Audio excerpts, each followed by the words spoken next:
ముఖాముఖి. నమస్తే అండి. ఈరోజు సత్యవేడు నియోజకవర్గానికి సంబంధించినటువంటి అంశం తీసుకున్నాం మనం. సో, సత్యవేడు నియోజకవర్గానికి సంబంధించి అభివృద్ధి ఏ విధంగా జరుగుతోంది? తర్వాత 2019 నుంచి 2024 వరకు ఎటువంటి అభివృద్ధి జరిగింది? తర్వాత ఇన్ ఫ్యూచర్ ఇంక దాదాపుగా 2024 ఎలక్షన్స్ తర్వాత అభివృద్ధి ఏ విధంగా ఉండబోతుంది?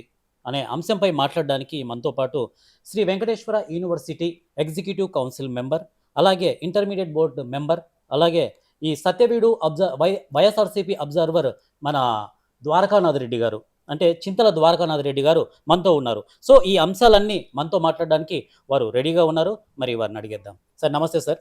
నమస్తే అండి. ఎలా ఉన్నారు సార్?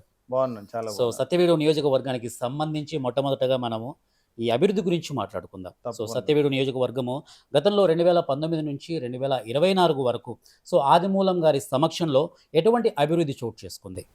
సో సత్యవేడు నియోజకవర్గానికి సంబంధించి అభివృద్ధి గురించి మాట్లాడాలంటే ఫస్ట్ ఎమ్మెల్యే గురించి మాట్లాడాలి.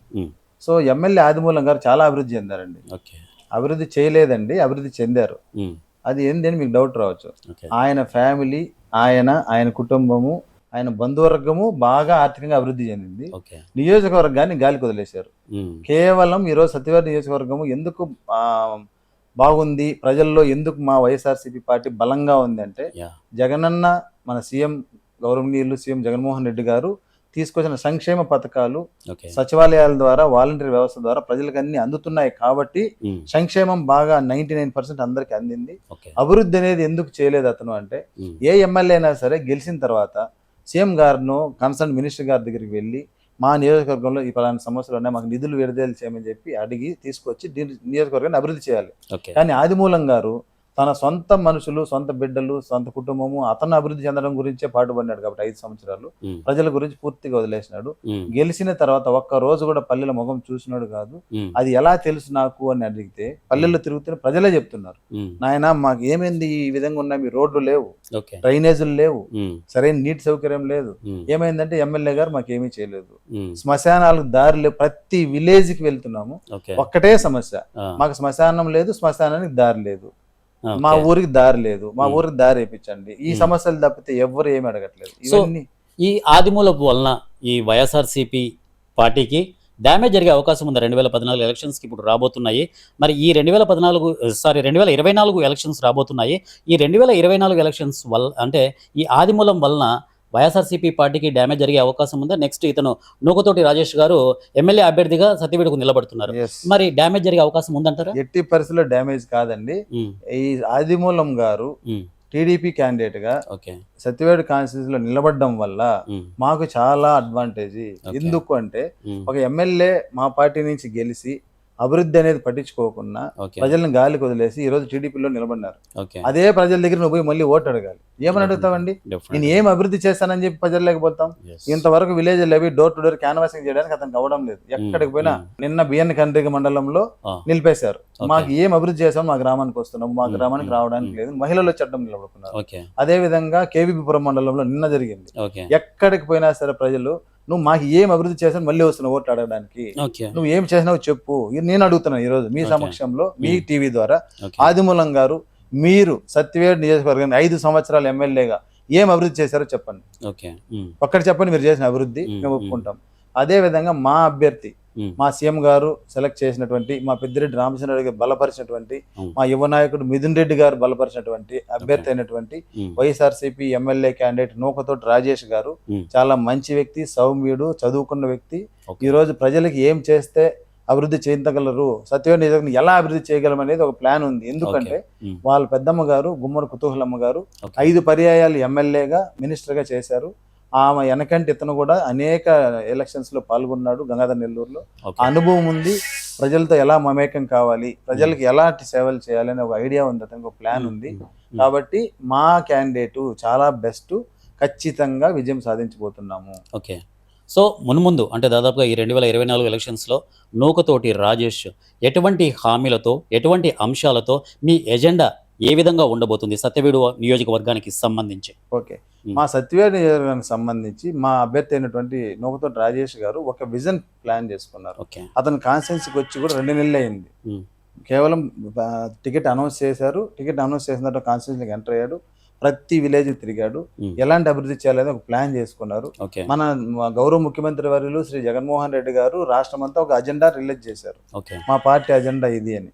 ఆ అజెండాతో పాటు ఇతను నియోజకవర్గానికి సంబంధించి మేమందరం కూర్చొని ఒక స్పెషల్ అజెండా తయారు చేసుకున్నాం. ఎలాంటి అభివృద్ధి చేయాలి, రోడ్లు ఎలా బాగు చేయాలి, ఏ ఊర్లో ప్రిఫరెన్స్ ముందు ఇవ్వాలి, తర్వాత అదేవిధంగా టూరిజం ఎలా డెవలప్ చేయాలి. అక్కడ అనేకమైనటువంటి వాటర్ ఫాల్స్ ఉన్నాయి, వాటిని గాలికి వదిలేసారు, ఎవరు పట్టించుకోవాలి. ఈ రోజు అక్కడ టూరిజం డెవలప్ చేస్తే చాలా కొన్ని వందల మందికి ఉపాధి అవకాశాలు ఉన్నాయి. అదేవిధంగా ప్రజలకు కూడా మంచి రిలాక్సేషన్ ఉంటుంది, అదేవిధంగా ఆదాయం వనరులు ఉన్నాయి. సో ఇలాంటివన్నీ కూడా ఎక్కడ ఏం చేయగలుగుతాం అనేసి అన్ని ప్లాన్ చేసుకొని ఒక స్పెషల్ అజెండా రిలీజ్ చేస్తున్నాం మేము. ఈ నియోజకవర్గాన్ని ఎలా డెవలప్ చేయాలనేది. సో ఓవరాల్గా తీసుకుంటే సంక్షేమం ఒకవైపు, అభివృద్ధి ఒకవైపు అని చెప్పేసి మాట్లాడుతున్నారు మన జగన్ ప్రభుత్వంలో. కానీ టీడీపీ వాళ్ళు ఏం మాట్లాడుతున్నారంటే దీని గురించి సంక్షేమం గాలికి వదిలేశారు, అభివృద్ధి అసలు లేనే లేదని చెప్పేసి వారు చాలా పలు సందర్భాల్లో మాట్లాడినటువంటి అంశం ఇది. మరి మన ఈ వైఎస్ఆర్సీపీ ప్రభుత్వం ఉన్నప్పుడు సంక్షేమం ఎలా నడిచింది, అభివృద్ధి ఏ విధంగా నడిచింది అనేది ఒకసారి మనం సో ఈ టీడీపీ వాళ్ళు ఎవరు కూడా ఏం చేస్తున్నారంటే వాళ్ళు చేసిందంతా కూడా సంక్షేమమే చేశారు. ఎవరికి సంక్షేమం చేశారు? వాళ్ళ పార్టీ అభ్యర్థులకు, వాళ్ళ కులపు వాళ్ళకి, ఒక వర్గానికి సంక్షేమం చేసి కొన్ని వేల కోట్లు దోచుకొని వాళ్ళని కోటీశ్వరులు చేశారు. ఎక్కడ సరే ముందుగానే రాజధాని కడతాం లీకులు ఇవ్వడము, భూములు కొనేయడం బినామీ పేర్లతో, తర్వాత అక్కడ రాజధాని లేదని చెప్పడం, ఇలాంటి రకరకాల కుంభకోణాలు మీరే చూస్తున్నారు. ఈరోజు స్కిల్ డెవలప్మెంట్ కుంభకోణాలు తన కుటుంబము, తన కులము, తన వర్గానికి మాత్రమే దోచిపెట్టి సంక్షేమం చేశాడు చంద్రబాబు నాయుడు. కానీ మా ప్రభుత్వంలో జగన్మోహన్ రెడ్డి గారు వచ్చిన తర్వాత వైఎస్ రాజశేఖర రెడ్డి గారు సీఎం అయినప్పుడు ఎలాంటి సంక్షేమం అందిందో, ఎంత విప్లవాత్మకమైనటువంటి స్కీమ్స్ తెచ్చారో మీరు అందరూ చూశారు. ఆరోగ్యశ్రీ అనేదండి దేశంలో ఎక్కడా లేదు, అలాంటి స్కీమ్ తీసుకొచ్చారు రాజశేఖర రెడ్డి గారు. దాన్ని ఈ రోజు వాళ్ళ కుమారుడైన జగన్మోహన్ రెడ్డి గారు 25 లక్షల వరకు ఫ్రీ వైద్యం అందిస్తారు. 1000 రూపాయల నుంచి 25 లక్షల వరకు ప్రజలు ఎక్కడైనా సరే ఫ్రీగా వైద్యం చేసుకోవచ్చు. ఇలాంటి పథకాలు ఎవరు తీసుకురాలేదు.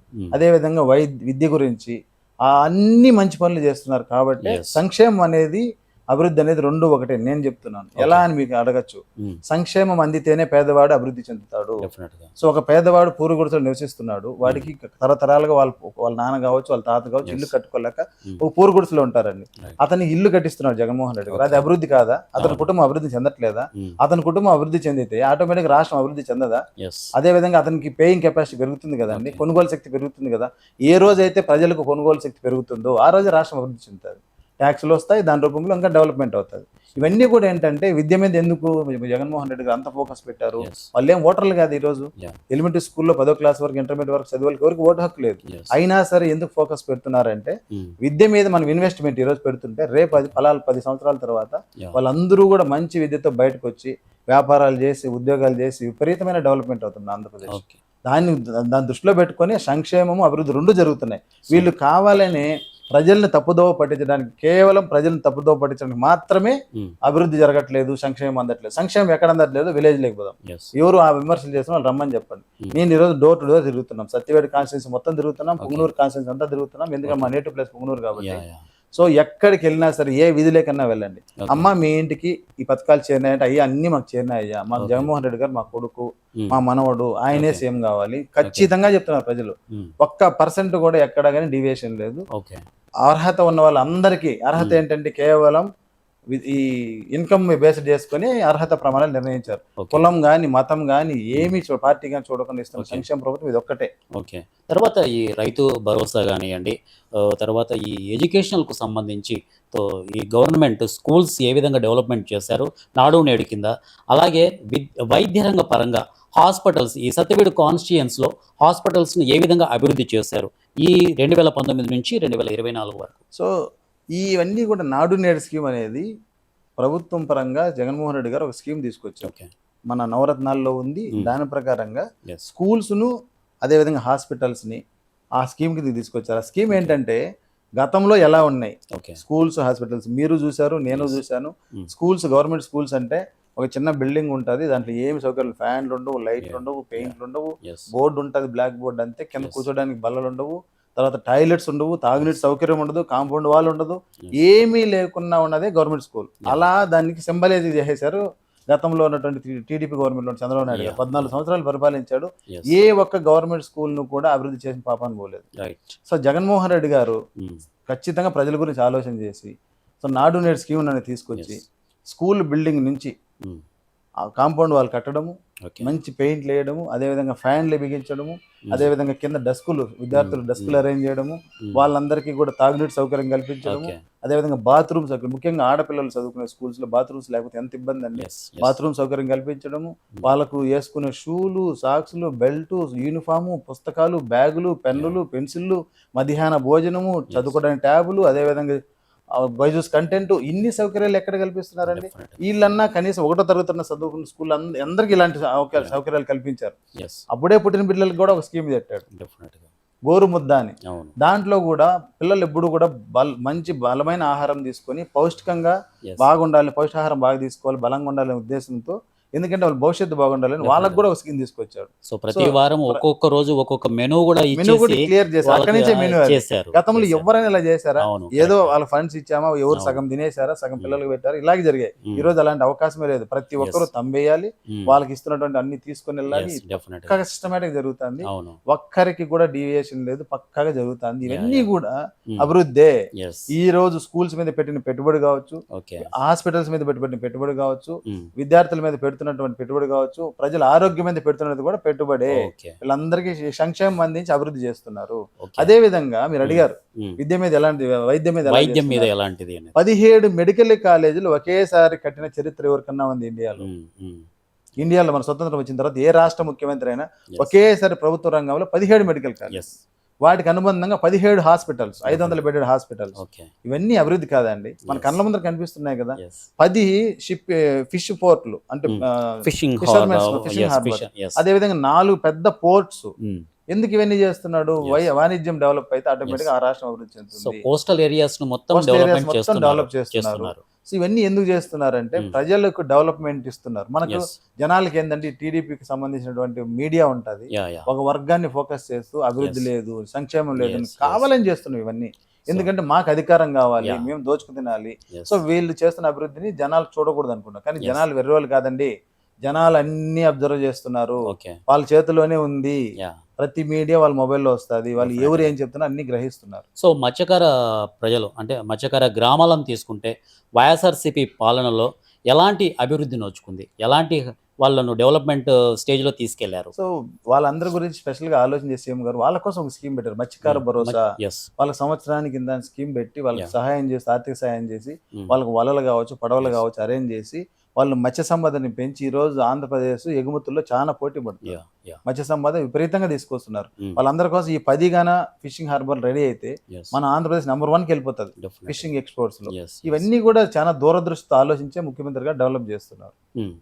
సో ఈ డెవలప్మెంట్స్ అన్ని చాలా బాగా జరుగుతున్నాయి. అలాగా ఇంకొకటి సమస్య ఏంటంటే, ఈ ప్రతిపక్ష పార్టీ నుంచి, టీడీపీ కూటమి నుంచి ఒక క్వశ్చన్ అడుగుతాను మిమ్మల్ని. డెఫినెట్గా వృద్ధాప్యపు పింఛన్కు సంబంధించి గత టీడీపీ పాలనలో ఉన్నప్పుడు ఏ విధంగా జరిగింది, ఇప్పుడు వైఎస్ఆర్సీపీ పాలనలో ఏ విధంగా జరిగింది అనేది కళ్ళకు కట్టినట్లు అందరికీ తెలుస్తుంది. మరి మీ మాటలోనే విందాం అదేంటి. సో గత టీడీపీ పాలనలో వృద్ధాప్య పింఛన్ అనేది ఆ ఊర్లో 5ో 10ో పెన్షన్లు ఇచ్చింటారు. అది కూడా ఎవరు?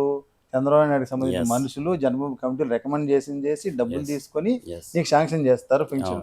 మళ్ళీ ఇంకొక వ్యక్తి పెన్షన్ కావాలంటే ఒక వ్యక్తి చనిపోతేనే ఇస్తామని చెప్పే స్కీమ్ అప్పుడు పెట్టున్నారు. ఇది ఎంత దారుణం అండి. పెన్షన్ కి అర్హత ఏముండాలి?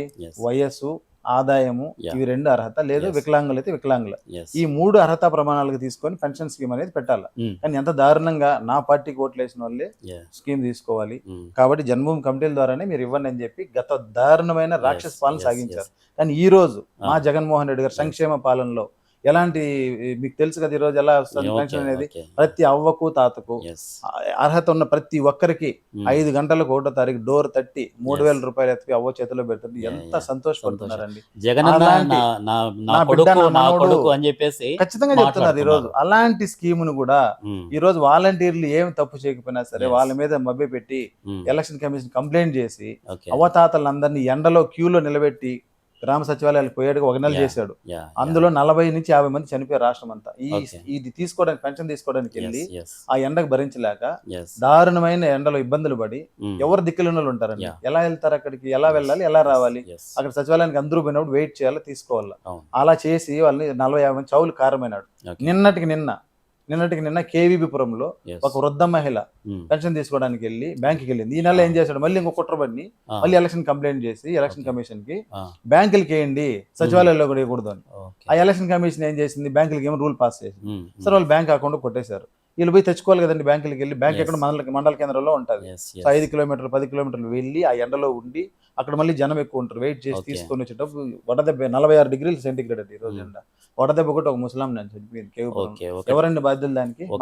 ఒక విధంగా చెప్పాలంటే దారుణ మీద అంతా చంద్రబాబు నాయుడు నినాదం మీకు తెలిసే ఉంటుంది, సైకో పోవాలి సైకిల్ రావాలి కదా. కానీ సైకో ఇప్పుడు ఈ పరిస్థితి చూస్తే సైకో ఎవరు అనేది సైకో చంద్రబాబు నాయుడు, ఇంకెవరూ లేరు సైకో.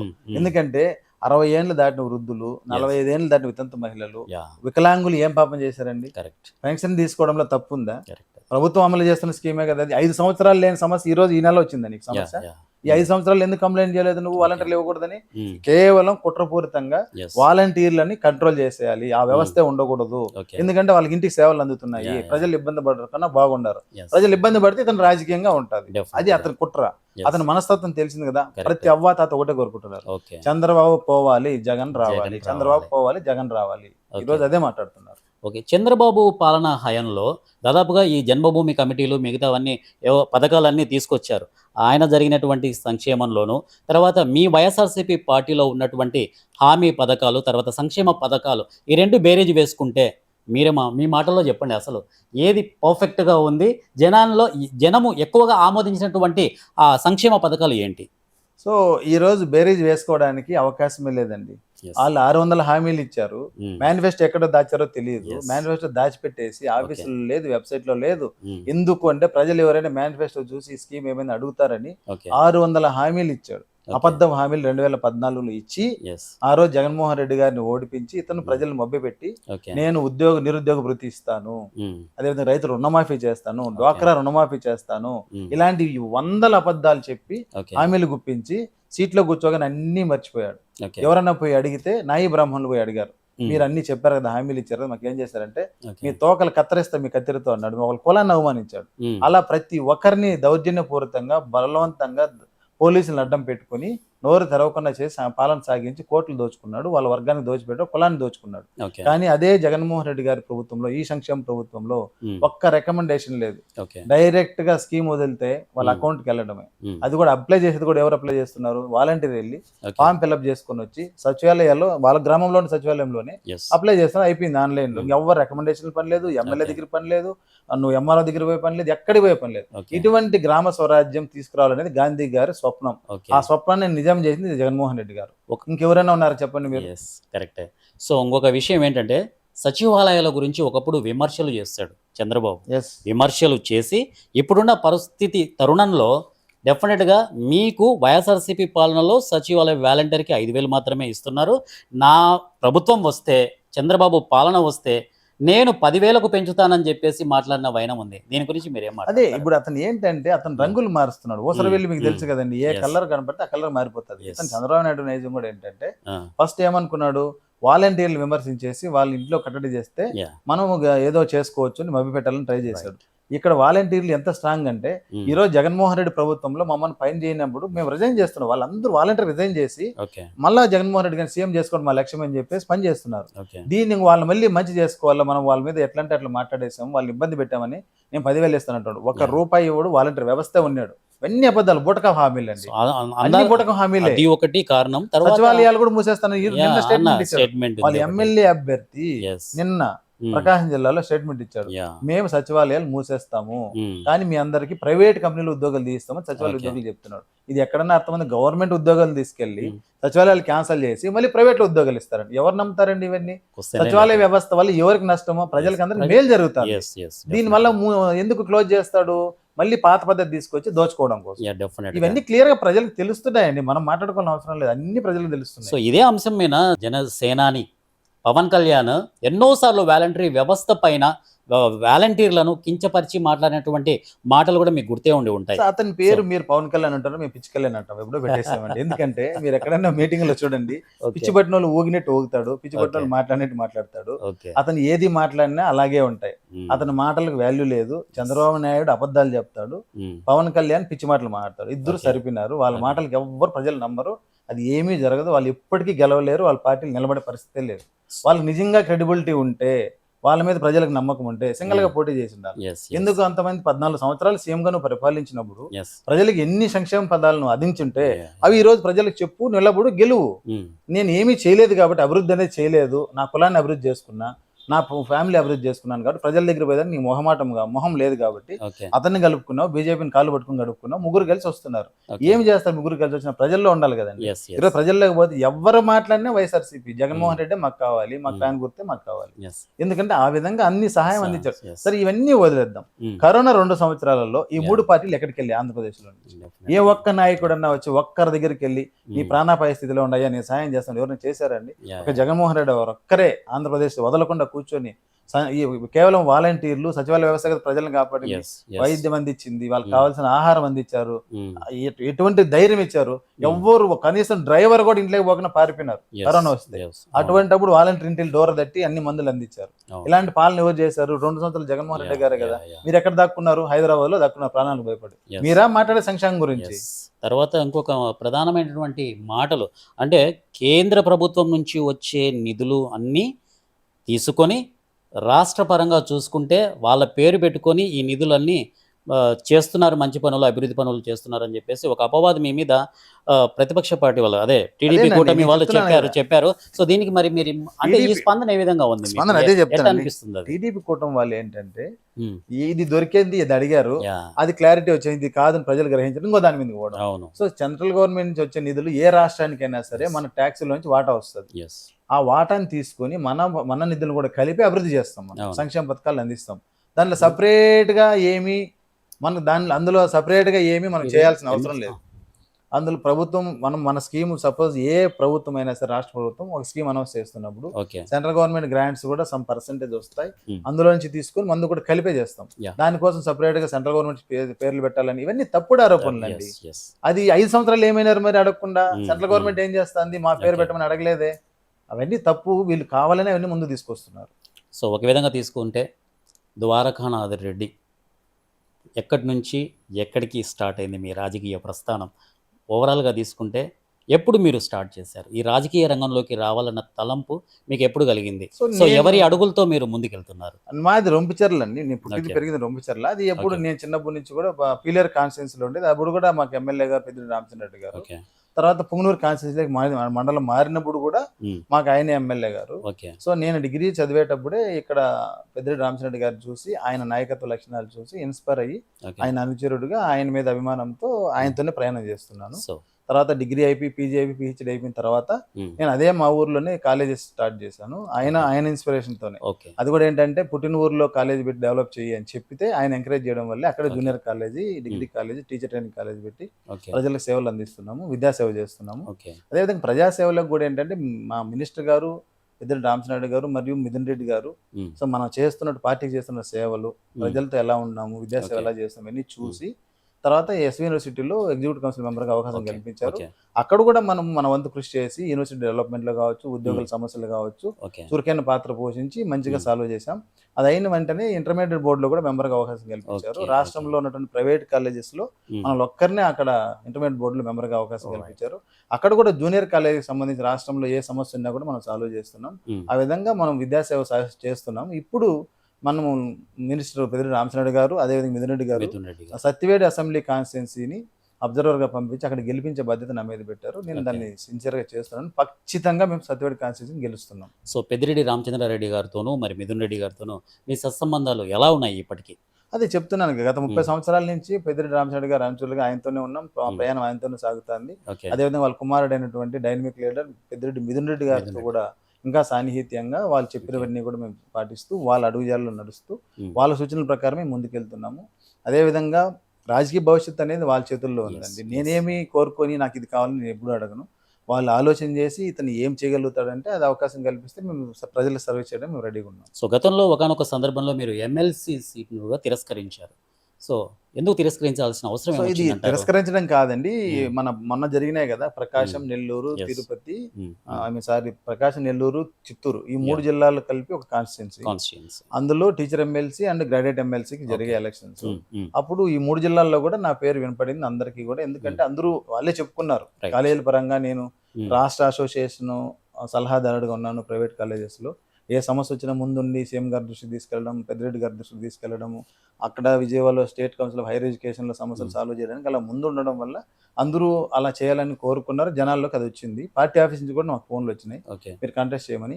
బట్ నేను ఆ ఎలక్షన్స్కి నేను ప్రిపేర్ కాలేదు. అప్పటికి నాకు అలాంటి ఆలోచన అప్పటికి లేదు కాబట్టి ఈసారికి నాకు వద్దు అని సున్నితంగా తిరస్కరించాను. సో ఓవరాల్గా తీసుకుంటే రాజకీయ ప్రస్థానం పెద్దిరెడ్డి రామచంద్రారెడ్డి గారితో మీరు కొనసాగుతున్నారు కాబట్టి ఇన్ ఫ్యూచర్లో మీరు ఇంకా ఎటువంటి పదవుల్ని ఆశించబోతున్నారు వైఎస్ఆర్సీపీ పార్టీలో? సో మేము పదవులు ఆశించి ఏ రోజు పనిచేయడం లేదండి. మా నాయకుడు మ్మ్. పెద్దిరెడ్డి రామచంద్రారెడ్డి గారు, అదేవిధంగా మా యువ నాయకుడు పెద్దిరెడ్డి మిథున్ రెడ్డి గారు ఓకే. ఏ అవకాశం కల్పిస్తే సో ఇది చేసి ప్రజలకు సేవ చేయమంటే దానికి రెడీగా ఉన్నాం. మ్మ్. రేపు ఎమ్మెల్సీ చేయమంటే చేయడానికి రెడీగా ఉన్నాం. వాళ్ళు ఎలా దారి చూపిస్తే దానికి మేము రెడీగా ఉన్నామండి. ఎందుకంటే ఆల్రెడీ విద్యాసేవ చేస్తున్నాము. ఓకే. సో ప్రజాసేవ చేయడానికి ఎప్పుడు రెడీగా ఉంటాము. మ్మ్. అది ఇద్దరు ఏం మార్గదర్శనం చేస్తారో దాని ప్రకారం మేము ముందుకెళ్తాం. సో పెద్దిరెడ్డి రామచంద్రారెడ్డి గారి కాన్స్టిట్యుయెన్స్లో ఎన్నో ఏళ్ళ రాజకీయ ప్రస్థానం పెద్దిరెడ్డి రామచంద్రారెడ్డి గారిది. అన్ని ఏళ్లలో వారి రాజకీయ ప్రస్థానంలో ఎటువంటి అభివృద్ధులు వాళ్ళ కాన్స్టిట్యుయెన్స్కి చేశారు?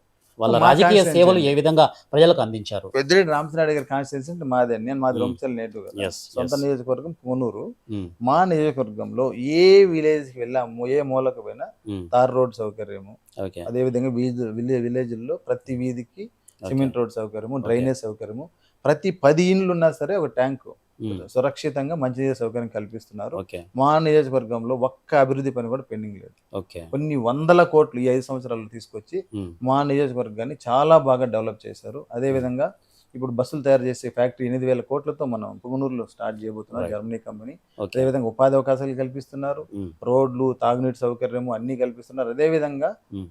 మనకు కృష్ణా వాటర్ తీసుకొచ్చి 3 రిజర్వాయర్లు కడుతున్నారు. మా Okay. కాన్స్టిట్యూన్సీలో 2 కడుతున్నారు. మ్మ్. అక్కడి నుంచి పంపింగ్ చేసి ప్రతి మండలానికి తాగునీరు, సాగునీరు సాగునీరు. అందించడానికి మ్మ్. చాలా పెద్ద ఎత్తున నిధులు తీసుకొచ్చారు. ఓకే. ఇవన్నీ కూడా మిథున్ రెడ్డి గారు, పెద్దిరెడ్డి రామచంద్రారెడ్డి గారు చాలా పట్టుదలతో ఓకే. నియోజకవర్గాన్ని అభివృద్ధి చేస్తున్నారు. అదేవిధంగా మిథున్ రెడ్డి గారు ఢిల్లీలో మ్మ్. ఆయన నిరంతరం కృషి చేసి ఓకే. మదనపల్లి నుంచి తిరుపతికి 4 లేన్ల రోడ్డు ఆల్రెడీ మ్మ్. అభివృద్ధి జరుగుతుంది. 1 yearలో అయిపోతుంది. ఓకే. అది ఎన్నో దశాబ్దాల కళ. మ్మ్. మా ప్రాంతంలో సో మాకు ఓకే. రోడ్డు సౌకర్యం 4 లేన్లు కావాలని. అనంతపూర్ నుంచి తిరుపతికి 4 లేన్ రోడ్డు సో వస్తుంది. ఎన్ని అంటే ఎంతకాలం టైం పడుతుంది అది ఇవి ఫినిష్ చేయడానికి? ఇప్పుడు ఈ విత్ ఇన్ 1 yearలో అయిపోతుంది. ఆల్రెడీ జరుగుతుంది, అభివృద్ధి Okay. జరుగుతుంది, రోడ్డు అయిపోతుందండి. మ్మ్. అదేవిధంగా పుంగనూరు నుంచి రొంపిచెల క్రాస్ మళ్ళీ ఒక 4 లేన్ రోడ్డు వస్తుంది. 4 అది lane శాంక్షన్ చేయించారు. ఓకే. మా నియోజకవర్గంలో అభివృద్ధి అనేది పరుగులు పెడుతుందండి. ఓకే. ఎందుకంటే ఓకే. మా పెద్దిరెడ్డి రామచంద్రారెడ్డి గారు అంత క్రెడిబిలిటీ ఉన్న నాయకుడు. మ్మ్. ఆయన ఈ గవర్నమెంట్ లో మంచి పొజిషన్ లో ఉన్నారు. Okay. కాబట్టి మా నియోజకవర్గాన్ని చాలా బాగా అభివృద్ధి చేస్తున్నారు. తర్వాత మన పుంగనూరు ఫుడింగి, తర్వాత ఈ కుప్పంకి వస్తే ఏం చేస్తారని చెప్పేసి ఒకానొక సందర్భంలో చంద్రబాబు ఏదో ఘాటు వ్యాఖ్యలు చేసినట్టు కూడా మీకు వినపడి ఉంటుంది. అది సో దీని అవునండి. మీద ఏం మాట్లాడతారు? సో చంద్రబాబు నాయుడు గారికి ఏంటంటే మతి భ్రమించిందండి. ఆయన హైదరాబాద్ లో కూర్చొని కరోనా టైంలో ఇంట్లో కూర్చొని బయటకు రాకుండా ప్రాణాలకు భయపడినప్పుడు ఓకే. అతను మతి భ్రమించి మ్మ్. వ్యక్తుల గురించి పర్సనల్ గా మాట్లాడుతున్నారు. Yeah yeah. పుంగనూరు పుడింగి అంటే పుడింగ్ అంటే ఏమనుకుంటాం, పుంగనూరులో అర్థం ఏం తెలుసు పుడింగ్ అంటే, ఆ, సో అతనికి మించిన శక్తి లేదు అని. ఓకే. సో అంటే శక్తివంతమైన నాయకుడు అని అతనే చెప్తున్నాడు. మ్మ్. మ్మ్. సో అతను దాన్ని నీచంగా అంటే చీప్ గా మాట్లాడుతున్నాడు. కానీ Yeah. అర్థం ఏంటంటే అతను చాలా పెద్ద శక్తివంతమైన నాయకుడు. ఓకే. అతన్ని ఇక్కడ కాదు, మ్మ్. ఎస్వి యూనివర్సిటీలో మా నాయకుడు చదువుకునేటప్పుడే చంద్రబాబు నాయుడు చైర్మన్ గా ఓడించినాడు చరిత్రలోనే, అప్పట్లోనే. సో ఈ రోజు పెద్ద విషయం కాదు, చంద్రబాబు నాయుడిని కుప్పంలో ఓడించేది ఖచ్చితంగా జరుగుతుంది. ఓకే. ఎందుకంటే already panchayat elections, MPTC, ZPTC అన్ని మా నాయకుడి ఆధ్వర్యంలో కుప్పంలో అన్ని గెలిచేసాం. ఓకే. ఇప్పుడు మళ్ళీ ఎమ్మెల్యే గెలవడం పెద్ద సమస్య కాదు, ఖచ్చితంగా గెలవబోతున్నాం. చంద్రబాబు నాయుడు ఇంట్లో కూర్చోబెడుతున్నారు. సో మిథున్ రెడ్డిని కూడా బచ్చా అన్నాడు. మ్మ్. దీని గురించి ఏమంటారు? సో అతను ఏంటంటే అతను చేసిన అభివృద్ధి చెప్పుకోలేక ఓకే. వీళ్ళ నాయకత్వ లక్షణాలతో మంచిగా ప్రజలతో సత్సంబంధాలు పెట్టుకొని ఓకే. ప్రతి చోట గెలుస్తుంటే తట్టుకోలేక Yes. బచ్చా చేంజ్ చేస్తాడు పిఠాపురంలో అని మాట్లాడినాడు. మ్మ్. మ్మ్. అతను వయసు ఎంత అండి, వయసుకు తగిన మాటలు మాట్లాడాలి. Yes. Yes. సో కానీ బచ్చా అంటున్నాడు కాబట్టి ఇతనే పెద్ద లుచ్చా అని జనాలు అంటున్నారు. Yeah, definitely. చంద్రబాబు నాయుడు పెద్ద లుచ్చా, అందుకే ఇలాంటి వ్యాఖ్యలు చేస్తున్నాడు, అతని మాటలు మేము పట్టించుకోమంటున్నారు. సో బచ్చా అన్నాడు కదా, ఈ రోజు గెలిచి చూపిస్తాడు. ఆ రోజు బచ్చానా పెద్దవాళ్ళు, ఆ రోజు తెలుస్తుంది కదా చంద్రబాబు నాయుడు. ఓకే. నీ కొడుకుని ఇంతవరకు కనీసం వార్డు మెంబర్గా నువ్వు గెలిపించుకోలేదు, యాహ్! దొంగదారిలో తీసుకొచ్చి మినిస్టర్ని చేసుకుంటువి. యెస్. అతను ఎక్కడ ఎమ్మెల్యేగా పోటీ చేస్తే ఓడిపోయినాడు. అదే మహమూదన్ రెడ్డి తీసుకో, 2 సార్లు బలమైన నాయకుల మీద, Yeah. ఒకసారి ఏమో పురంధేశ్వర్ గారి మీద ఎంపీగా Yes. గెలిచారు అవును. అత్యధిక మెజారిటీ. యెస్. రెండోసారి ఇంకొక సామాజిక వర్గం దాని మీద నుంచి ఎంపీగా గెలిచారు. 2 సార్లు ఎంపీగా గెలిచారు. అవును, మూడోసారి చేశారు. కూడా ఈ రోజు 4 సంవత్సరాలు ముఖ్యమంత్రిగా పనిచేసినటువంటి మాజీ ముఖ్యమంత్రి కిరణ్ కుమార్ రెడ్డిని కూడా ఓడించి యెస్. గెలవబోతున్నాడు. యెస్. ఖచ్చితంగా ఇది జరగబోతుంది. సో ఇటువంటి నాయకుడిని నువ్వు అనడం కరెక్టా? బచ్చా అంటారా? యెస్. సో ఇంతమందిని ఓడిస్తున్నాడు బచ్చానా.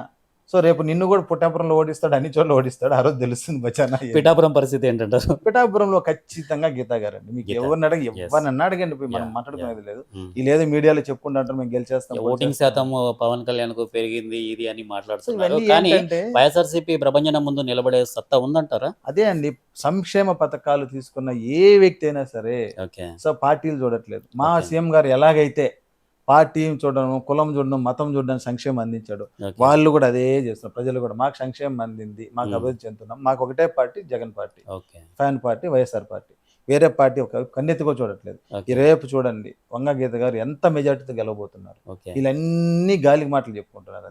మరి నారా లోకేష్ పరిస్థితి ఏంటి మంగళగిరి? ఆ మందలగిరికి పోయినాడు ఆయన. ఆయన మంగళగిరి అని చెప్పడం నేర్చుకోమని చెప్పండి ఫస్ట్. ఓకే. మందలగిరి, ప్రశాంత్ అత్త, Hmm. ఇవన్నీ మీరు చూసినవే. Hmm. ఫస్ట్ మాట్లాడేది రాదు, ప్రజలతో ఎలా ఉండేది రాదు, ప్రజలకు సేవ చేయడం రాదు. ఓకే. అలాంటివన్నీ తీసుకెళ్లి అక్కడ కూర్చోబెట్టి బలవంతంగా నాయకత్వ లక్షణాలు ఎక్కడి నుంచి వస్తాయండి? సో అతను గెలిచేది లేదు, ఎమ్మెల్యే అయ్యేది లేదు. ఓకే. ఓవరాల్ గా కూడా బెస్ట్. ఓవరాల్ గా తీసుకుంటే చంద్రబాబు ఇంత కుప్పంలో గెలిచే అవకాశం ఉందంటారా? అది ఇప్పుడే చెప్పాను కదా, కుప్పంలో ఓడిస్తున్నారు. మా పెద్దిరెడ్డి మిథునరెడ్డి రామచంద్రారెడ్డి గారిని పొంగునూరు పుడింగి అన్నావు, నువ్వే పెద్ద పుడింగి అంటే పెద్ద వ్యక్తి అని. Yes. అదే పెద్ద వ్యక్తి వచ్చి ఓడి చూస్తున్నారు, చూడండి ఓకే. ఖచ్చితంగా ఓడిపోతున్నారు. సో లేని స్కిల్ డెవలప్మెంట్ని 370 కోట్ల అవినీతిమయం చేసి ఒక జైలుకు పోయొచ్చి రిమాండ్ ఉంది. సో దీని మీద మీ పార్టీ తరపు నుంచి మీ స్పందన ఏ విధంగా ఉందండి? సో ఇప్పుడు ఒకటేనండి సింపుల్, 2014లో గెలుస్తానే అక్కడికి వెళ్ళేసి ఒక సంవత్సరం రోజు కుట్రపూరితంగా నారాయణను చుట్టుపక్కల ఉన్న అందరినీ దింపి, ఓకే. సో నా రాజధాని అని చెప్పి ఎక్కడ నోజిబీడ్ సైడ్ అని చెప్పి లీకులు ఇప్పించి ఓకే. జనాలందరూ పరుగులు పెట్టి అక్కడ భూములు కొంటుంటే రైట్. ఇక్కడ పోయే వెనకాల అమరావతిలో సైలెంట్ గా 1000 ఎకరాలు కొనేసాడు. 50,000, 80,000, లక్ష ప్రజలందరి దగ్గర దోచుకున్నాడు. ఎందుకంటే రాజధాని అక్కడ కాబట్టి ఇక్కడ చీప్ గా ఇచ్చేసాడు. ఒక్కొక్కరి పేరుతో 6,000 ఎకరాలు, 10,000 ఎకరాలు బినామీ పేరుతో కొనేసాడు. కొనేసి 5 సంవత్సరాలు ఏం చేస్తాడు, సింగపూర్ నుంచి ఈశ్వరన్ అని పిలుచుకొచ్చి రోజు ఒక సినిమా సెట్టింగ్ వేయించేసి సింగపూర్ చేసేస్తున్నా అన్నాడు. అక్కడ ఏమీ లేదు. ఈ రోజు మనం రాజధానికి పోదాం, విజయవాడ నుంచి సచివాలయానికి పోయి వచ్చేటప్పుడు సినిమా సింగల్ రోడ్ లో పోయి అక్కడ ఎండకు ఒక్క చెట్టు లేదు, ఒక నీడ లేదు, అటువంటి ప్లేస్ లో రాజధాని పెడతారండి ఎవరైనా తెలివి ఉన్నాడు? దాన్ని అలా చేసి అది ఏం లేదు, జీవితం అంతా ఆ రాజధాని అక్కడ కట్టేసుకుంటే ఆ భూములు ధరలు వస్తే దాన్ని అమ్ముకుంటూ పార్టీని బతికించుకోవాలి, మన కులం బతికించుకోవాలని కుట్రపూర్తంగా చేశారు. అంతేగాని ఆడ డెవలప్మెంట్ లేదు, అతను చేసింది లేదు. సేమ్ ఇది కూడా అంతే, ఎలాగైతే రాజధాని మభ్య పెట్టాడో సేమ్ ఇది కూడా అలా చెప్పేస్తుండే, అంత ఏం ఉండదు అక్కడ. ఓవరాల్గా తీసుకుంటే ఇప్పుడు 2019 నుంచి 2024 వరకు జగన్ గారు మధ్యలో అంటే మిడిల్ ఆఫ్ ద ఇయర్లో 3 రాజధానుల అంశం తీసుకొచ్చారు. ఆ 3 రాజధానుల అంశం ఇప్పటికీ అంటే ఆల్రెడీ ఆయన స్పష్టంగానే ఉన్నారు జగన్ గారు. కానీ ఈ ప్రతిపక్షాల తరపు నుంచి కూడా ఈ 3 రాజధానులు నడవవు, చేయదు, కోర్టు స్టే ఆర్డర్స్ ఇచ్చింది, ఇవి ఆపేయాలని చెప్పేసి కూడా కొన్ని వాదనలు వినపన్నాయి. కానీ ఇప్పుడు సమయం అయిపోయింది కాబట్టి 2024 ఎలక్షన్స్లో మీ పార్టీ విజయదుందుబి మోగిస్తే డెఫినెట్గా ఈ 3 రాజధానుల అంశాన్ని మళ్ళీ తెరపైకి తీసుకొచ్చి ఈ 3 రాజధానుల అంశం కొనసాగిస్తారా? ఖచ్చితంగా అండి. మొన్ననే సీఎం గారు చెప్పారు మేనిఫెస్టోతో పాటు ఇవన్నీ రిలీజ్ చేశారు. క్లియర్ చాలా స్పష్టంగా చెప్పారు. ఆ రోజు ఎప్పుడైతే అనౌన్స్ చేశాడో ఆ రోజే సీఎం గారు ఈ 3 రాజధానుల పరిపాలనకు రెడీ. కానీ చంద్రబాబు నాయుడు అనుకో వ్యవస్థలను అడ్డం పెట్టుకుని కోర్టులో కేసులు వేసి ప్రభుత్వ వ్యవస్థను అక్కడ పోనీకుండా అడ్డుకున్నారు. కానీ ఇప్పుడు ఈ 24లో గెలిచిన వెంటనే ఆల్రెడీ రాజధాని పరిపాలించడం కోసం విశాఖలో అన్ని బిల్డింగ్లు రెడీ అయిపోయినాయి. ఈ రోజు ఏ కోర్టులు అడ్డుకున్నా ఆగేది లేదు. ఎందుకంటే కోర్టుల్లో కూడా ఏం ప్రభుత్వ పరంగా ఏమి ఇవ్వాలో అన్ని సమాధానాలు ఇచ్చేశారు. సో ఖచ్చితంగా 3 రాజధానులు అంశం అలాగే ఉంది. పరిపాలన రాజధానికి విశాఖ రాబోతోంది, అదేవిధంగా న్యాయ రాజధాని కర్నూలు అభివృద్ధి చెందబోతోంది, శాసన రాజధానిగా విజయవాడ అదే అమరావతి ఉండబోతోంది. ఎటువంటి మార్పు లేదు ఇందులో. సో ఓవరాల్గా తీసుకుంటే 2019 మేనిఫెస్టో వైఎస్ఆర్సీపీ, ఇప్పుడు 2024 మేనిఫెస్టో వైఎస్ఆర్సీపీది కొంచెం మెరుగ్గా కనపడుతుంది అంటారా? పక్కా అండి. బాహుబలి 1, బాహుబలి 2 దీంట్లో ఏం డౌటే లేదు. ఎందుకంటే ఆ రోజు మనం చెప్పింది ఏంటంటే ఓకే. నవరత్నాలు. యెస్. ఈ రోజు నవరత్నాలు ప్లస్ యాహ్! ఏంటంటే ఉదాహరణ ఒక సింపుల్ ఎగ్జాంపుల్. డ్వాక్రా రుణాల వాళ్ళది యెస్. 18,000 సంవత్సరానికి ఇచ్చి ఈ రోజు 34,000 ప్రకటించాం. ఓకే. అదే విధంగా ఆటో వాళ్ళకి దాని యెస్. డ్రైవర్లకి ఆటో ఇస్తున్నారు వాళ్ళకి ఇస్తున్నారు. డ్రైవర్లకి ఇస్తున్నారు కదా, అవును. అది అన్ని కూడా అది ఏం చేశారు 10,000 20,000 చేశారు. ఇలా ప్రతి స్కీమ్ లో కూడా ఎక్కడ అవసరం ఉందో అక్కడ పెంచారు. ఓకే. ఇంకా కొన్ని కొత్త స్కీమ్స్ పెట్టారు, సంక్షేమాన్ని పెంచారు, అభివృద్ధిని కూడా పెంచారు. ఓకే. సో ఇవన్నీ కూడా నవరత్నాలు ప్లస్. ఓకే. So yes. ఖచ్చితంగా మంచి అజెండా వచ్చింది వాళ్ళ దగ్గర నుంచి, మనకు మంచి ఓకే. మేనిఫెస్టో వచ్చింది. సో సో అప్పుడు జరిగిన సంక్షేమము అభివృద్ధి ఇంకా డబుల్ గా పోతుంది. ఓకే. సూపర్ 6 పథకాలు తీసుకుంటే ఏం మాట్లాడతారు? సూపర్ అదేనండి 6 సూపర్ 6 అని చెప్పి ఆ 6 కొట్టుకొని వెళ్ళిపోతారు వాళ్ళు అంతే. అది పథకాలు నిలిచేది లేదు. ఓకే. ఈ రోజు చేసి చూసుకోండి, మనం మన జగన్మోహన్ రెడ్డి గారు ప్రకటించినటువంటి స్కీమ్స్ కి ఇంత డబ్బులు ఎక్కడి నుంచి తెస్తాడని మాట్లాడి చంద్రబాబు ఓకే. దానికి డబ్బులు అనౌన్స్ చేసి 2.5 రైట్. లక్షల కోట్లు నేను ఇస్తానని చెప్తే ప్రజలు ఎలా నమ్ముతారు? రైట్. ఎక్కడి నుంచి రైట్. తీసుకొస్తావు నువ్వు? మరి ఓకే. సమాధానం చెప్పి ఎక్కడి నుంచి తీసుకొస్తావు? జగన్మోహన్ రెడ్డి గారు ప్రకటిస్తే ఏమో ఇంత సంక్షేమం ఎందుకు బటన్ నొక్కేస్తున్నాడు, డబ్బులు ఎక్కడి నుంచి వచ్చి అప్పులు చేశాడు అంటాడు. మరి నువ్వు ఎక్కడి నుంచి తెచ్చి పెడతావు? నువ్వు తప్పు కదా ఇదన్నీ. రైట్. ఎలాగైనా సరే సీట్లో కూర్చోవాలి అంతే. అబద్ధాలు చెప్పడము 2014లో మనం చూసాం. యా. 600 పథకాలు అనౌన్స్ చేసి యెస్. అవి మూలం దాచేసి అజెండా కనబడకుండా చేసి కుర్చీ ఎక్కినావు, ఓకే. పరిపాలించినావు, దోచుకున్నావు, వెళ్ళిపోయినావు. మళ్ళీ అధికారం కావాలి, దోచుకోవాలి, అంతేగాని అక్కడ నిలబడి ఆ మాట నిలబెట్టుకునే కెపాసిటీ ఆయనకి లేదు. ఓకే. ఆ క్రెడిబిలిటీ చంద్రబాబు నాయుడుకి లేదు. జగన్మోహన్ రెడ్డి గారు చెప్పిందే చేస్తారు, చేసేదే చెప్తారు. ఈ క్రెడిబిలిటీ ఎవరైనా చిన్నపిల్లలనే చెప్తారు. సో ఓవరాల్గా తీసుకుంటే చంద్రబాబు నాయుడు పేదల పక్షపాతి అని ఒక రకంగా అని అన్నారు జనాలు. తర్వాత ఇప్పుడు జగన్ గారి పరిస్థితి చూస్తే జగన్ పక్షపాతి కాదు, జగన్ వాళ్ళ పేద ప్రజల గుండెల్లో నిలిచిన ఒక బిడ్డలాగా చూసుకుంటున్నారు. మరి ఈ రెండు బేరీజీ వేసుకుంటే ఏం చంద్రబాబు మాట్లాడతారు? నాయుడు గారు కార్పొరేట్ కుల పక్షపాతి ఓకే. ఎవరనే చెప్తారు. ఇది ఓకే. క్వశ్చన్ కరెక్ట్ కాదు. ఎందుకంటే మ్మ్. పేదల పక్షపాతి అంటే పేదలను అభివృద్ధి చెందించాలి. Yes. పేదలను పేదలుగానే అనిచేసి Yeah. వాళ్ళ కులపు వాళ్ళని, ధనికులని, వాళ్ళ వర్గాన్ని అభివృద్ధి చేయడము Yes. చంద్రబాబు నాయుడు చేసిన పని. So కానీ జగన్మోహన్ రెడ్డి గారు ఏం చేస్తున్నారు? మ్మ్. ప్రతి పథకం పేదవాళ్ళ కోసమే తీసుకొస్తున్నారు. Yeah, yeah, వాళ్ళ yeah. కుటుంబం బాగు, విద్య, అవును. వైద్యము, సంక్షేమము, అవును. ఇండ్లు, అవును. రోడ్లు, ఇవన్నీ కూడా పేదవాళ్ళ కోసం. Yes, yes. కాబట్టి జగన్మోహన్ రెడ్డి గారు వాళ్ళ గుండెల్లో నిలిచిపోయినారు. వాళ్ళు ఎప్పటికీ చిన్న ఉంటారు. పిల్లల దగ్గర నుంచి కూడా మా జగన్ మామయ్య, మా జగన్ చూడండి, మామయ్య మీరే రోడ్లలో చూడండి మంచిది ఎలా అని చెప్పేసి కూడా చెప్తున్నారు. మాట్లాడుతున్నారు. సో అంతటి ఘనకీర్తిని సంపాదించి పెట్టుకున్నారు జగన్ గారు. అలాగే జగన్ గారు పలు సందర్భాల్లో పలు బహిరంగ సభల్లో మాట్లాడుతున్నారు. వై నాట్ 175 అనే నినాదం, ఇది మీకు మీ వైఎస్ఆర్సీపీ పార్టీకి సాధ్యపడుతుందంటారా ఇప్పుడున్న ఖచ్చితంగా situation లో? సాధ్యపడుతుందండి. ఎందుకంటే ఈ రోజు జగన్మోహన్ రెడ్డి గారు ఏమన్నా గెలిచిన 150 కాన్స్టిట్యున్సీలకే సంక్షేమం అందించారా? ఓకే. మీరు చెప్పండి, లేదు కదా. మ్మ్. ఆయన ప్రకటించిన ప్రతి స్కీము, ప్రతి Okay. పథకము ప్రతి Mm. ఇంటికి చేరింది, రాష్ట్రం Right. నలుమూలల. రైట్. అంటే దీని అర్థం ఏంటి? అన్ని సంక్షేమ పథకాలు తీసుకొని అభివృద్ధి అన్ని చోట్ల జరిగింది కాబట్టి Yeah. 175 మేము ఎందుకు గెలవకూడదు? ఓకే. ఎందుకు 1-2 సీట్లు కూడా ఎందుకు మేము ఓడిపోవాలి? అన్ని Yes. చోట్ల జరిగింది. Yes. మేమేమన్నా ఒక సైడ్ చంద్రబాబు నాయుడు లాగా వాళ్ళ వర్గము, వాళ్ళ కులం ఉండే చోట డెవలప్ చేస్తుంటే ఓకే. అక్కడే గెలుస్తాం, ఇక్కడ గెలవమనే భయం ఉంటుంది. ఓకే. మేము రాష్ట్రం అంతా సమానంగా ఒకే విధంగా మా ప్రభుత్వంలో అందరికీ స్కీమ్లు అందినాయి, ఓకే. అన్ని పథకాలు ఇంటికి చేరినాయి. ఓకే. సో ఎందుకు గెలవకూడదు? వై నాట్ 175 నేను కూడా అంటాను. తర్వాత ఓవరాల్గా తీసుకుంటే ఇప్పుడు గురుమూర్తి ఎంపీగా నిలబడుతున్నారు వైఎస్ఆర్సీపీ పార్టీ తరపు నుంచి. సో అటు అంటే ఆయన నియోజకవర్గానికి సంబంధించి అభివృద్ధి బాటలో నడిపించినటువంటి వైనం గురించి మనం మాట్లాడుకుందాం. సో సో ఏ విధంగా ఉంది? మధ్యలో గురుమూర్తి గారు చాలా మంచి వ్యక్తి అండి, నాకు Mm. స్నేహితుడు. ఓకే. సో తక్కువ కాలంలో ఆయన Mm. వచ్చిన బై ఎలక్షన్స్ లో ఓకే. 3 years లోనే మ్మ్. తిరుపతి పార్లమెంట్ నియోజకవర్గాన్ని అభివృద్ధి చేసి చూపించారు. ఓకే. ఆయన నిరంతరం ఢిల్లీలో ప్రతి ఒక్క మినిస్టర్ గారి దగ్గరికి వెళ్ళి మ్మ్. రిక్వెస్ట్ చేసుకొని అభివృద్ధి Okay. గురించి మ్మ్. వాళ్ళందరినీ లైజన్ చేసుకొని చాలా నిధులు తీసుకొచ్చారు తిరుపతికి. మ్మ్. ఏ కాన్స్టిట్యున్సీ కన్నా 7 కాన్స్టిట్యున్సీలు ఉన్నాయి తిరుపతి నియోజకవర్గం. Yes, yes. ఆయన మార్క్ ఖచ్చితంగా అనిపిస్తుంది, అంత బాగా డెవలప్ చేశారు. మ్మ్. ఆయన ఈ రోజు గెలుపు అనేది చూడాల్సిన అవసరమే లేదు. ముఖ్యంగా మా సత్యవేణి నియోజకవర్గంలో ఓకే. మంచి మెజారిటీ ఎంపీ గారికి వస్తుంది. అదేవిధంగా మ్మ్. మా అభ్యర్థి ఎమ్మెల్యే అభ్యర్థి నూకతోటి రాజేష్ గారు కూడా మ్మ్. చాలా సౌమ్యుడు, మంచివాడు, తెలివైనవాడు, చదువుకున్నాడు. ఓకే. అతని వాళ్ళ పెద్దమ్మతో చేసిన రాజకీయ ప్రయాణం అనుభవం చాలా బాగుంది. ఓకే. ఖచ్చితంగా భారీ మెజార్టీతో గెలవబోతున్నాడు. వీళ్ళిద్దరూ కలిసి మ్మ్. సత్యవేణి నియోజకవర్గాన్ని చాలా అభివృద్ధి అభివృద్ధి చెందిస్తారు. పదంలో ఎలా తీసుకెళ్తారు. తీసుకెళ్తారు అంటే మ్మ్. సత్యవేణి నియోజకవర్గంలో మన శ్రీ సిటీ అనేది చాలా పెద్ద SEZ ఓకే. మన ఆంధ్రప్రదేశ్ లోనే, మ్మ్. అది అక్కడే ఉంది. హీరో కంపెనీ, చాలా కంపెనీలు ఉన్నాయి, 100 కంపెనీలు వచ్చినాయి అక్కడికి. ఓకే. వీళ్ళందరి సహకారంతో CSR ఫండ్ తీసుకొచ్చి డెవలప్ చేయొచ్చు, ప్రభుత్వ పరంగా డెవలప్ చేయొచ్చు, చాలా Yes. అవకాశాలు ఉన్నాయి. సెంట్రల్ గవర్నమెంట్ నుంచి ఫండ్స్ తీసుకురావచ్చు. మ్మ్. ఇద్దరూ కలిసి అభివృద్ధి చేస్తామని చెప్పి ఖచ్చితంగా ప్రజలకు మాట ఇచ్చారు. ఆ Okay. విధంగా వాళ్ళు ప్రయాణం కూడా చేస్తున్నారు. డెఫినెట్గా ఈ సత్యవేడు నియోజకవర్గానికి సంబంధించి నూకతోటి రాజేష్ గారు ఎన్ని వేల మెజార్టీతో ఈ సత్యవేడు నియోజకవర్గాన్ని క్లీన్ స్వీప్ చేసే అవకాశం ఉందంటారు?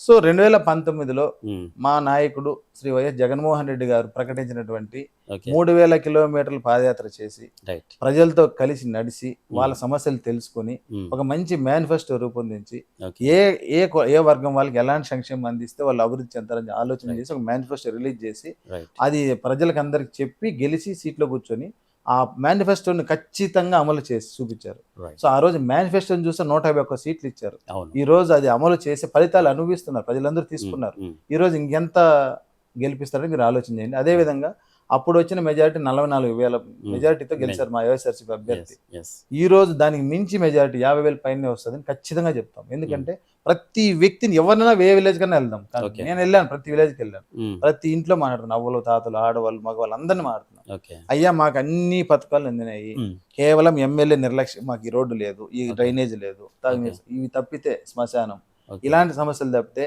సంక్షేమం ఎక్కడా ఆగలేదు. కాబట్టి ప్రజలందరూ జగన్మోహన్ రెడ్డి గారితోనే ఉన్నారు. భారీ మెజారిటీతో సత్యవేడ్ నియోజకవర్గం మేము గెలవబోతున్నాం. సో కాంగ్రెస్ పరిస్థితి ఏంటి? వైఎస్ షర్మిల గారు రాకతో కాంగ్రెస్ ప్రభంజనం ఎలా ఉండబోతుంది?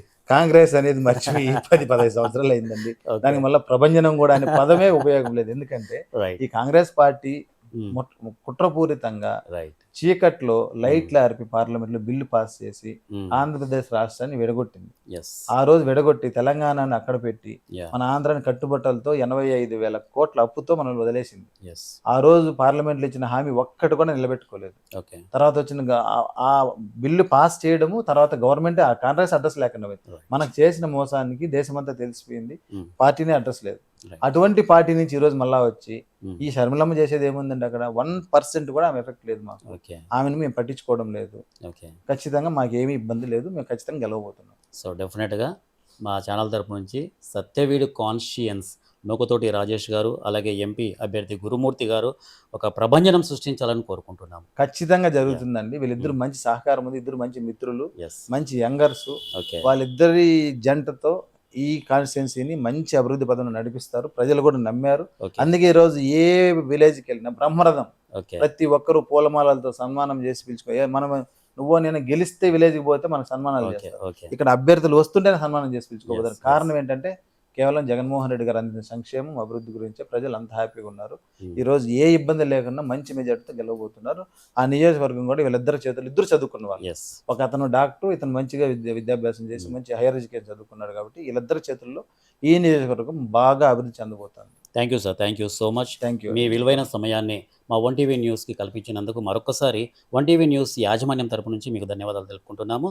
సో ఇది ఇవాల్టి 1TV న్యూస్ ముఖాముఖి. అంటే ఈ సత్యవీడు వైఎస్ఆర్సీపీ అబ్జర్వర్, తర్వాత డాక్టర్ చింతల ద్వారకానాథ్ రెడ్డి గారు చెప్పినటువంటి మాటలు, వారి ఏ సందర్భాల్లో ఎటువంటి మాటలు తీసుకొచ్చారు, వైఎస్ఆర్సీపీ ప్రభంజనం 2024 ఎలక్షన్స్లో ఏ విధంగా ఉండబోతుంది, ఏ విధంగా సత్యవీడు నియోజకవర్గం అభివృద్ధి సాధించబోతుంది అనేది వారి మాటలను మనం తెలుసుకున్నాం. సో 1TV పర్సన్ శ్రీనివాస్తో అర్జున్. ముఖాముఖి